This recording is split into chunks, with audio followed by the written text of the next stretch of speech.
Hey guys, I wanted to make a brief video talking about this really interesting subject that probably isn't talked about too much when you discuss spiritual practice. It's not even something that Wilbur mentions that much, but it's something that I hear come up actually in a lot of older mystical writings in Teilhard's work, and particularly Aurobindo. I just started to read Aurobindo. Some of you might know, but the idea I'm getting from him, and apparently from his cosmology, is that when you reach enlightenment or satori, that's not the end of the game. Um, and you might say, well, of course, I'm sure there's something going on there, but what I mean by that is that's not the end of your development. It's not like this linear line up there. This is not the only way to depict the journey of our spiritual journey. There's actually an alternative um, that is particularly interesting in its implications, and that is that the kingdom of heaven is coming here.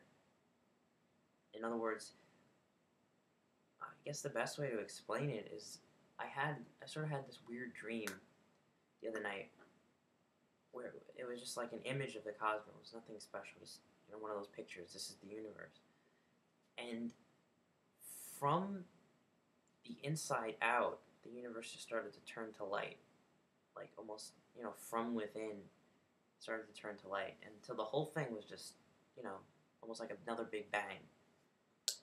And that's sort of the idea that I think is often forgotten that the mystics mention. The idea that when you become enlightened, that's not the ultimate state. As far as superior or inferior goes, there's something more to do. Just like it seemed like Jesus, when he was here, you could say he was an enlightened being, but he was doing a lot of work, wasn't he? He was in the act of what Teilhard called sublimating the world, making matter sublime. And sure, you could say it already is, but to make it consciously divine, to really bring divinity into the world, that's the challenge. And in a way, I don't want to use the terminology or abuse it, but you sort of become a worker of the divine when you become enlightened, or not only in helping other people, but by your mere presence, bringing the divine into this physical world. Um, to bring it to make a good analogy, it's basically bringing the finite and the infinite together, um, experiencing experiencing infinity in the finite, experiencing the divine in time and space fully, and that kind of made me rethink, reappreciate the trilogy, the Trinity, because I think that's what it's almost saying. Jesus was uh, a human being. He was God, and he was the force of God, bringing him, divinizing the world. The Father, Son, and Holy Spirit. In the same sense, maybe that's what we are evolving towards. Um, Divine beings that are part God, part man, but not really separate. Three parts, one whole. Um, Maybe that's what the more esoteric description or esoteric teaching ultimately is, to sublimate the world. And that I thought was just a beautiful teaching. In Teilhard's work, he was always saying, you know, the kingdom of heaven is coming here, guys. Um, matter divine, and that is an interesting paradox in and of itself. But if it's spoken about in spiritual teachings, it's definitely something worth investigating. And it's a whole new dimension, and I don't think simply because I think it's worth speaking about, even though we're still having so much talk and debate over enlightenment itself. I kind of take comfort in a way. It's alleviating in the sense that um, we have this cosmology. Well, we just have to become enlightened, or we have to attain Christ consciousness. But the implications of that are always kind of murkier. Just like get there. Don't worry about what happens when you get there. But it's awesome. It's infinite. It's bliss.